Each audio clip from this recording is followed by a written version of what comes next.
We have not looked at the right place to treat cancer, to understand cancer.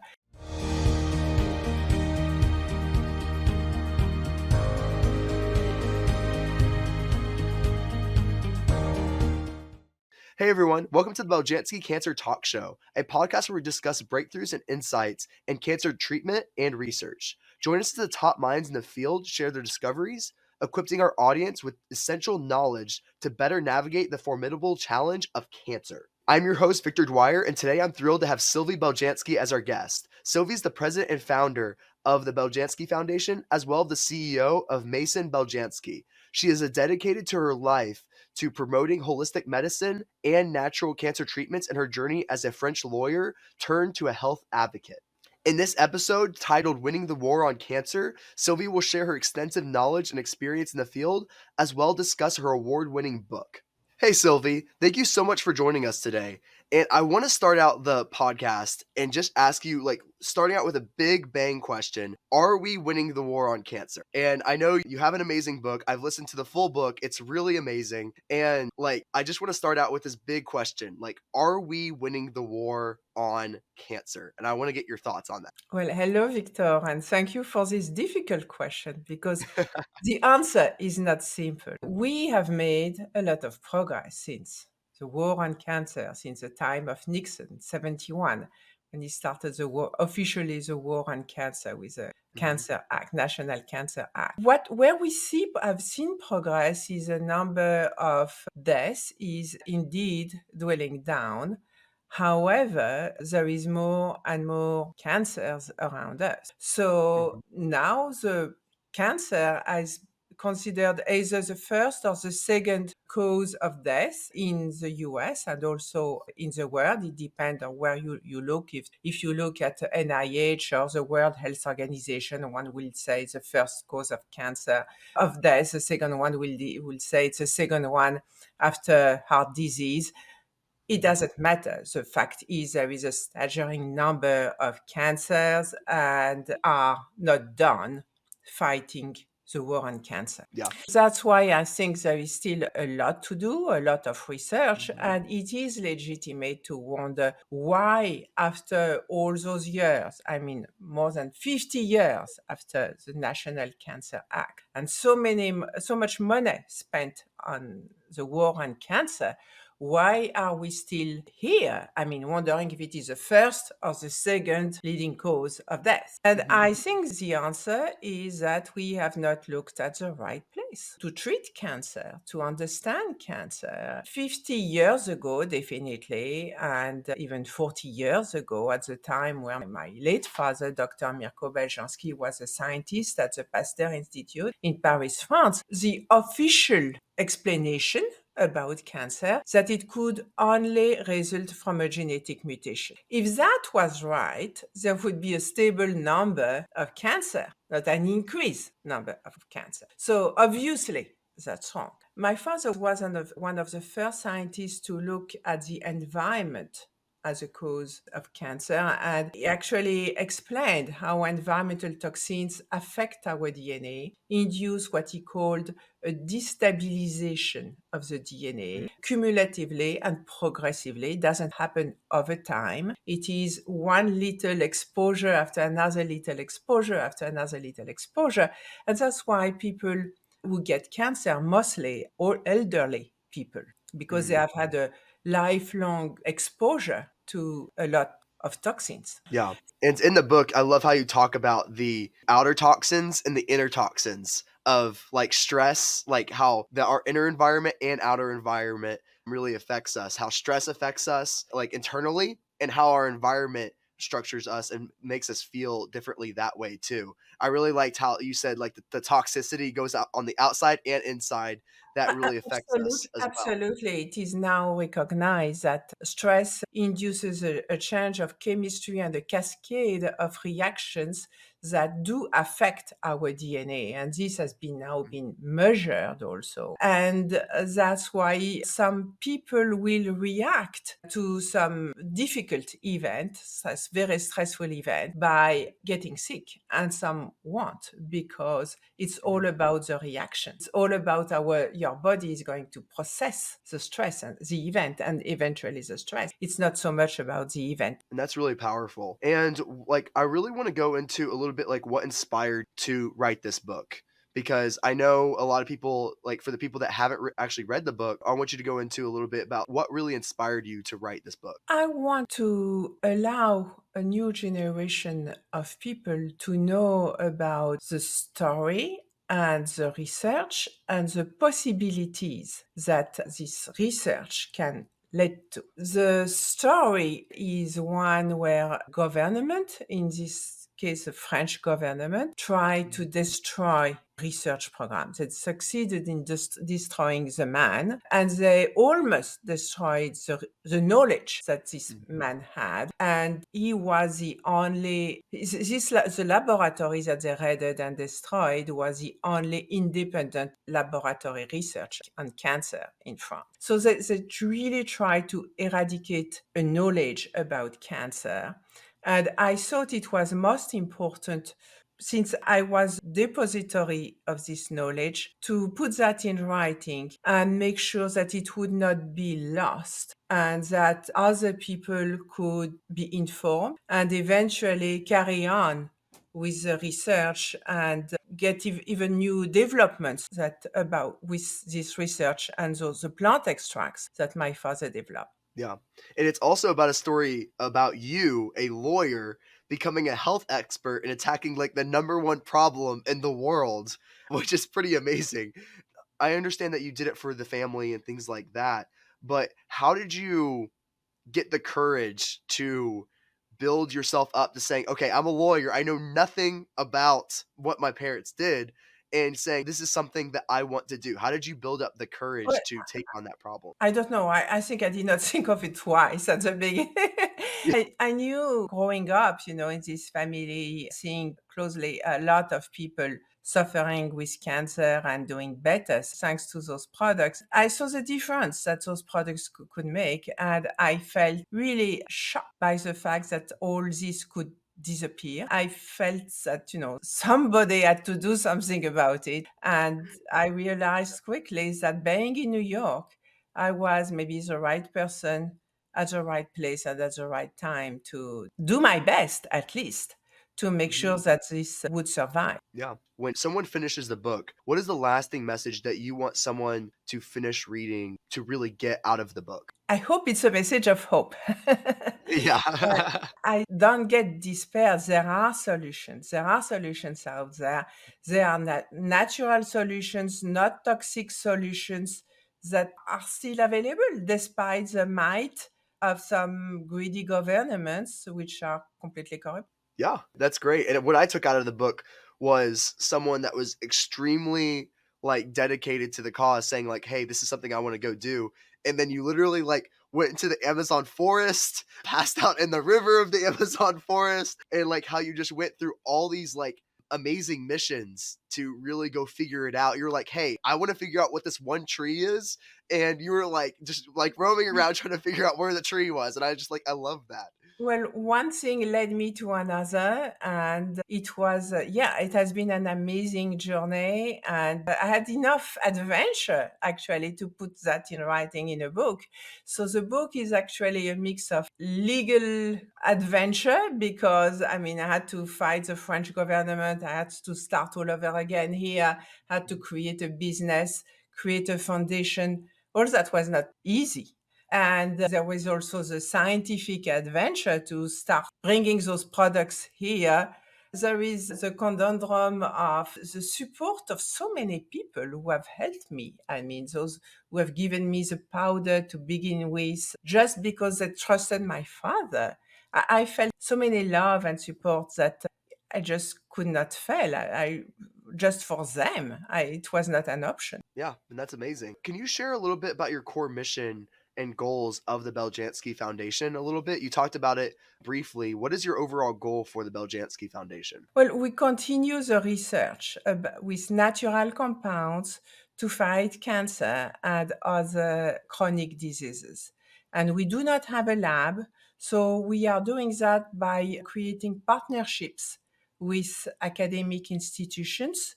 We have, over Mhm, the years, we have been able to work with Columbia University, with Kansas University Medical Center. We had clinical trial at Cancer Treatment Centers of America. So we work with reputable institutions. Everything is published. Every research program we have had has led to actually very good results, very positive results, which have been published. All the publications are available on the website of the foundation, beljanski.org. And on top of that, we organize educational events on a regular basis to explain what we are doing, explain the research, and share this knowledge. love that. Like, what makes the natural extracts chosen by the Beljanski Foundation for research programs unique? What makes those natural extracts unique? They are effective and non toxic. They are selective in their action, Mhm, meaning able to recognize the cells whose DNA has been destabilized by inner or outer toxins mhm. and block selectively the duplication of those cells. Wow. This selectivity of action means there is no toxicity to healthy cells. If the DNA is not destabilized, the plant extracts are not going to be attracted to those cells. You are going to eliminate the product in a matter of hours. So Yeah. no toxicity, no side effects. That's a big difference with chemotherapy or radiotherapy because those therapies are not selective.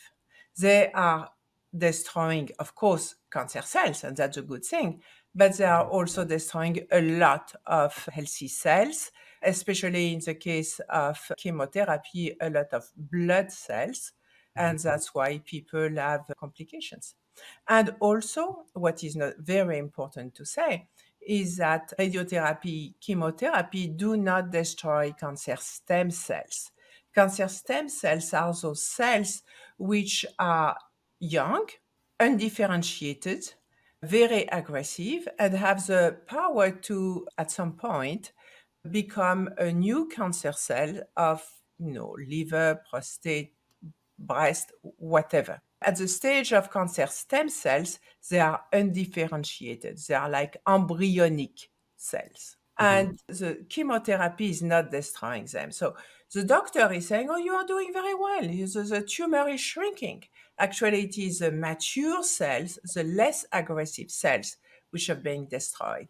And the embryonic cells, they are left and they are able at some point to wake up and to create a new tumor. And that's called the metastasis or the relapse of the cancer. Got And you.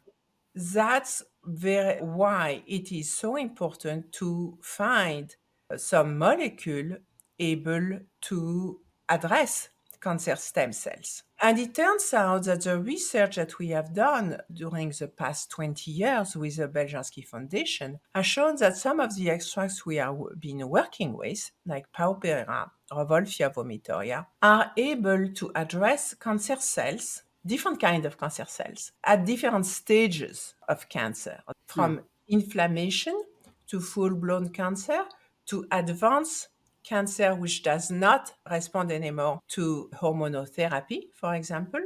And Mhm. all the stages, our little plant extract actively, selectively, and actively efficient at destroying those cancerous cells. So the last, thing was, is this going to work also on cancer stem cells, where everything else is failing, and there are team of researchers all around the world who are looking for a solution. So we Mhm. worked with Kansas University Medical Center on this project, and we first sent some Paupera and Revolfia to work on to look at if there was some effect on ovarian cancer stem cells and in vitro first, and it was working. So everything was destroyed in a matter of hours. So it's wonderful. Let's see if we have been lucky. Let's try on pancreatic cancer stem cells. And it worked also. So we went on to look at what would happen in animals in vivo. And we did again, on mice. And that led also, it worked, and that led to three beautiful publications on Paopera, Revolfia on pancreatic cancer stem cells and Revolfia and ovarian cancer stem cells. So now we have embarked on a new program on breast cancer stem cells, which is really a big one when you know that, so many women are getting breast cancer. It is the first kind of cancer for women. It's a leading cause of cancer is breast cancer. So, and 1 out of 5 or 6 is going to have a metastasis, a relapse. Mm. So knowing that, all of them are living in fear of getting a relapse. So, this is why it is so important to find a solution. And if it can be a natural, non toxic solution, it's even better. So, we are working at Kansas University Medical Center on that program, just been funded, just started.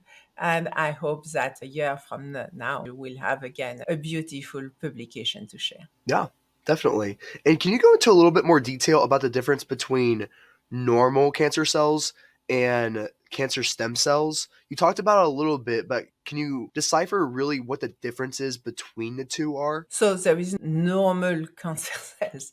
Maybe I Yeah. was not did not use the right word. That there is mature cancer cells and embryonic cancer Mm-hmm. cells. Got it. The mature cancer cells, lung cancer cells, for example, or an ovarian cancer cells. It's Mm-hmm. an embryonic cancer cell is has a power to become one day lung cancer cells or a breast cancer cells or ovarian cancer cell. It's undifferentiated. Like the embryo at the beginning in the uterus, there are some cells, but they are undifferentiated. They will grow and evolve eventually in a matter of weeks, months, into an arm, a foot, an eye, but they are at the beginning, the very first ones are undifferentiated.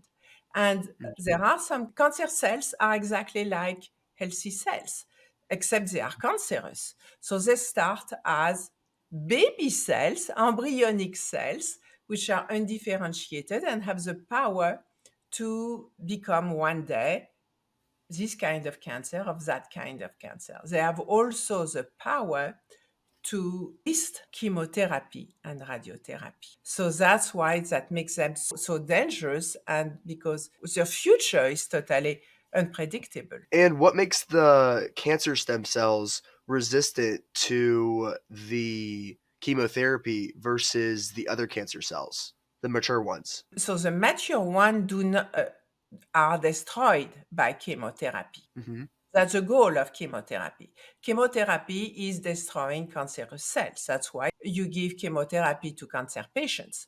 Unfortunately, chemotherapy is destroying cancer cells, but not cancer stem cells. Mm-hmm. And beyond the cancer cells, it's also destroying a number of healthy cells. Mm-hmm. So that's why you have side effects of chemotherapy. Yeah, and that makes sense. Discover the incredible journey in winning the war on cancer, the epic journey towards a natural cure. Written by Sylvie Beljanski, this book is a testament of resilience, hope, and a fresh take on cancer treatment. Michelle Kagan, former Health Sciences Institute editor, says winning the war on cancer offers an eye-opening glimpse into natural cancer cures and the many lives they've saved and changed. Since being published, Winning the War on Cancer, the epic journey towards a natural cure has garnered various awards, including being the #1 bestseller on Amazon in the holistic health category, #2 bestseller in the health and oncology category, plus being the winner of the onlinebookclub.org's Book of the Year. Get the book, support the foundation, save lives. Available at beljanski.org/book in ebook, audiobook, and paperback formats. Use code EP1 at checkout for free shipping. I guess my next question is, what is the next thing that you recommend for these people that are, when they do have cancer, do you recommend all the patients to take these natural extracts to possibly not have these cancer stem cells that pop up? What is your recommendation there? I do recommend to see a doctor. I mean, this is cancer is a very serious disease and should not be auto-medicated. If you are interested in natural products and this is a world of possibilities, see a holistic doctor, preferably a doctor who use a test like RGCC. Mm, RGCC is a test that allows you to know exactly what kind of product is going to target your cancer cells, personally, your own mm, cancer cells, and destroy them. So you are not going to waste time and money on therapies that are not going to work for you. But there are a number of holistic doctors who are using this test. It's a great test where there is only, some blood is sent to the lab, and in the lab, they are going to take your blood cells and test the cancerous cells that are in the blood against a battery of products. And then they will tell you exactly what is effective at destroying your cancer cells. So I would recommend to anybody who is interested into that approach to look for a doctor who is using this test. They can contact us at the Beljanski Foundation.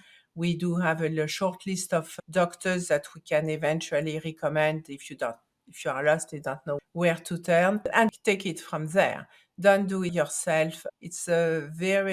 Cancer is a very serious disease that you just cannot wing it, yeah. especially considering all the stress, all the questions, the fact that probably everybody in your family will have an advice, an idea of what you should do, what you should not do, what kind of protocol you should do.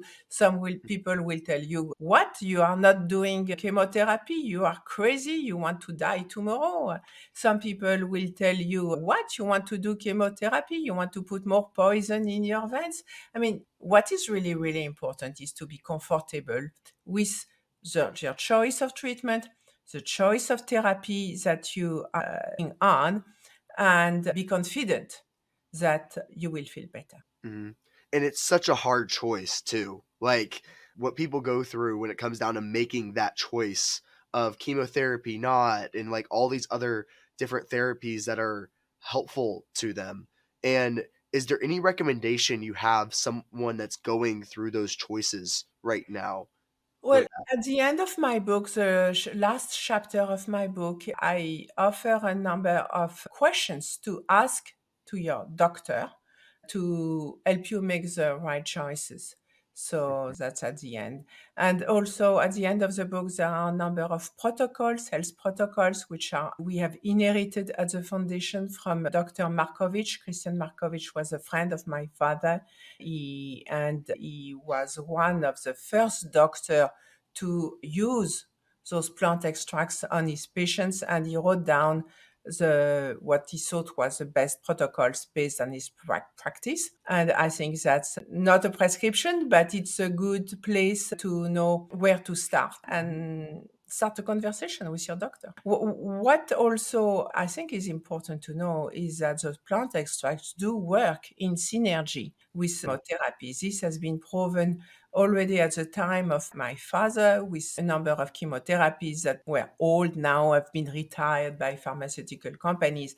And now the synergy has also been documented with new chemotherapies like carboplatin or gemcitabine, and that the work has been done by and published by Kansas University Medical Center. So those publications are available again on the website of the foundation. And they should be good discussion starter, conversation starter with your doctor. If the doctor says, no, do not take any herb, do not take anything during chemotherapy, well, you can ask your doctor. So when the synergy of action is documented, why not?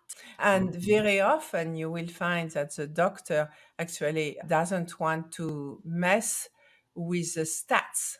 the stats of the chemotherapy. If you take something on the side, of course, it's going to mess with the results. It's not going to know what is working. Is it the chemotherapy? Is it treatment given at the hospital? Or is it what you are doing on the side? And but do you want to be a stat or do you want to get better? Yeah, definitely. And are you able to add a little bit more details on the Beljanski Foundation's new research about specifically addressing the breast cancer cells? I think that would be really interesting details if you can share any more about that. Yeah, so we have seen very positive results already on breast cancer and the paupera extract, the Revolvia extract, and also some green tea extract, a mix of green teas that my father identified a number of green teas having some powerful anti-cancer properties. I mean, I think all green teas are known for their anti-cancer properties, but they are not equal.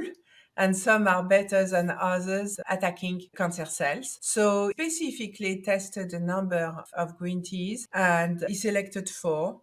So we made an extract of those four teas and we sent that to Kansas University Medical Center and they compared with Lipton, me, Bigelow, and it turned out that my father's mix of teas that we called oncotea was much more efficient than the other teas at Mm. inhibiting, in vitro at least, the growth number of cancer cell lines, including bladder, we did colon, we did melanoma, and we did breast cancer, including metastatic breast cancer. Mm. So what we are doing at Kansas University Medical Center, we have sent a mix of Pao Pereira, Revolvia vomitoria, and green tea. And that's a mix that they are going to test against breast cancer stem cells. Wow, that's amazing. Is there any other details that you want to add on to that that you think would be relevant for the audience? Well, I mean, ladies first, but as you understand now, I hope, is that those plant extracts are not specific to breast, ovarian, pancreatic, or prostate cancer. Mm. So they do recognize the cells which are cancerous wherever they are located, and whether you are a man, a woman, or an animal, it doesn't matter. I mean, a number of pet owners have given that also to their pets, and it works very, very well. So the next step, I hope, if we see good results with breast cancer stem cells, we are going to look at prostate cancer stem Mm. cells. Yeah, I know a lot of people affected with that. And when it comes down to chemotherapy, there's so many people going through that right now. And what are some ways that people can support their immune system during chemotherapy? Well, actually, my father again he did not found, he created another product called made of little RNA from a bacterial source, a bacteria which is naturally present in the colon, in the human colon. Mhm. And those little RNA fragments are specific of the DNA of the bone marrow, and the bone marrow create all the white blood cells and platelets. And the white blood cells are really the core of our immune system. They are what, you have all the lymphocytes, the natural killer cells, all those cells which have a specific function, which is all about fighting the invaders that could, virus, microbe, and so on, bacteria that could come into our system and make us sick.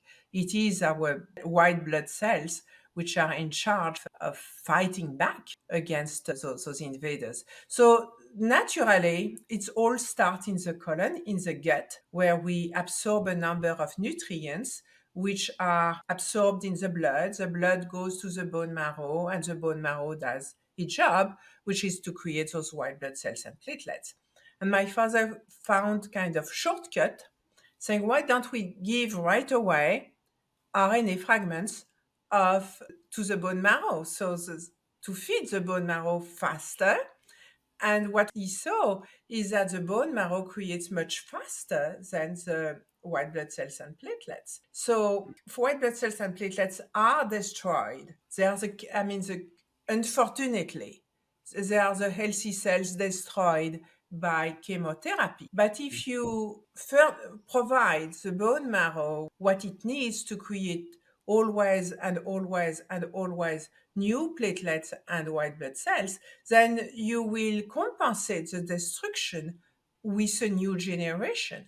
And we know that there is a new generation every 48 hours. So if you give 2 to 3 times a week a little bit of those RNA fragments, you will allow the bone marrow always to create enough white blood cells and platelets so there will be no depletion due to Mm. chemotherapy. This depletion, when it becomes extreme, has a name, and it's the name of a disease. It's thrombocytopenia. That's a loss of platelets. Well, if you don't have enough platelets, your blood is not going to clot. You are going to bruise. You are going to have hemorrhage. It's going to end, not to end well. What we have had at South Cancer Treatment Centers of America is clinical trial on people had already several rounds of chemotherapy, and they were at a very low level of platelets. They did not have technically thrombocytopenia, but they were at the verge of getting thrombocytopenia. And Wow. when they start to get some of those RNA fragments, their platelets came back to almost normal. And Hmm. at the end of the none had to have to stop their chemotherapy treatments. None of them developed thrombocytopenia. And at the end of the study, bone marrow had been kind of protected. Wow. It was able to create by itself a decent number of platelets. Wow. Kind of the bone marrow has been nourished during chemotherapy thanks to the RNA addition of the RNA fragments. Wow. That's amazing. That's almost like a no-brainer to take during chemotherapy, it would seem like, especially to get more of your immune system back. Absolutely. Wow, that's amazing. Going back to your personal story a little bit, I want to go into a little bit about why you went from France to New York and describing a little bit about what made you want to do that a little bit. Oh, actually, that was before. That was before the raid of the laboratory. I was already in New York. I'm a lawyer. I went to law school in France. I was born in New York. My father got a fellowship in the 50s. My father got a fellowship to come for 2 years at NYU. He worked with a Nobel Prize, Severo Ochoa, which was, for him, it was the adventure of a lifetime. And when they arrived in New York, they were already pregnant with me. Or my mother, he came with my mom, of course.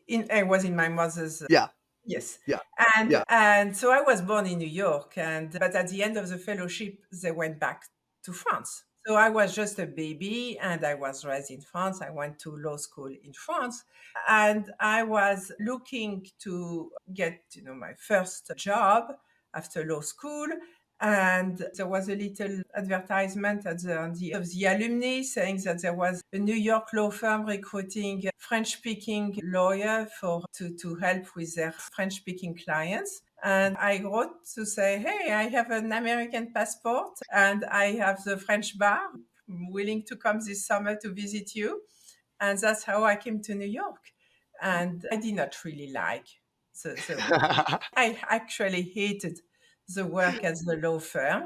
And I was thinking of going back to Paris when I learned one morning that both of my parents had been arrested and that the laboratory has been raided. And even my brother's home, my brother had nothing to do with the research. My brother's home was raided, and I knew that if I was going back to Paris, I would probably be put under surveillance or whatever. And so I said, I'm not going back. And if I'm not going back, how can I help from here? And that's how I started first with the legal defense of my parents. And the more I knew about the case, the more it felt that there was something absolutely fishy what the French government had done. And at some point, I felt there was enough wrongdoing to go take the case to the European Court of Human Rights. And we won an unanimous decision against France at the European Court of Human Rights. Unfortunately, my father passed away before that conclusion and did not see it, but I was absolutely outraged by what the French government had done. And at first, I wanted to right a wrong. Maybe that's my legal thing. And very quickly, I understood that what was the most important is to salvage this knowledge and share it. Yeah, and I think that's amazing. And is there anything else that we covered so far that you want to go into a little bit more depth? It could have been about the Beljanski Foundation. It could have been about your book. It could have been about more stem cell research. Is there anything else that we talked about that you want to go a little bit more into? The book has received a number of prizes and a number of amazing reviews, and that moves me a lot because it means that the book is useful. It makes a difference. It is needed. Otherwise, there would not be so many reactions to the book. And I put a lot of, thinking about the book. I wanted to provide all the knowledge, but I did not want the book to be boring. So many books about cancer are boring and depressing, or written by somebody who is, Yeah. telling you that they have been drinking green juices for months, and finally, I mean, they survive and have. No, I want to write something else. And it's a mix of adventure, personal adventure, legal fight, research, and all that I think keep people going. And that's why there is, at the end, they have learned a lot about the research, about the extracts, and so on. But they have acquired this knowledge easily without being, I mean, put asleep by too much research, because it's also an adventure. Yeah. And I will say on the book, you did a really good job at making it very almost relatable as well. Like I felt like I was really going through the journey with you. And I know I bring up the Amazon rainforest, but that still like blows my mind away about like and then like how the fact that I can't even imagine what was going through your head when you got the phone call that both of your parents are arrested. I don't even know how I would process that information. Like knowing my parents, I'd be like, "What is going on?" So Yeah, it was just putting me in situations I would never really think to be in ever, and I just really enjoyed that aspect of the book as well. I do realize that I had, it was kind of extraordinary journey. Even the journey itself, beyond the knowledge of the extracts and the difference that can make in other people's lives, the journey itself, I mean, worth sharing. And we're almost wrapping up. Is there anything else that you want to mention when it comes down to the book, or anything else you want to promote when it comes down to the book, or anything else like that? So my book is Winning the War on Cancer, and it's at Morgan James publisher. And I also we sell it on the website of the Maison Beljanski and the Beljanski Foundation. 100% of my author's proceeds are going to the foundation for cancer research. I given the copyright to the foundation, so I am not making any money from the sales.